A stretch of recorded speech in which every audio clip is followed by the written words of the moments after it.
minute în șir de suferință, copilul a scăpat cu bine.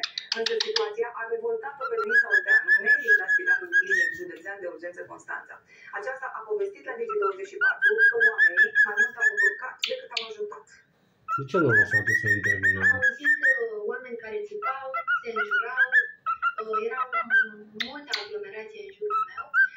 Am întrebat o persoană de lângă mine ce se întâmplă, iar aceasta a relatat că un copil s-a încurcat, s-a leșinat, iar salvatorii nu sunt cu el. Fără să stau prea multe gânduri, am mers spre locul respectiv, mi-am făcut cu greu loc în mulțime. Am observat un adult care a inconștient în brațe. I-am precizat că sunt medic și am dorit să iau copilul de la dânsul, nu am reușit.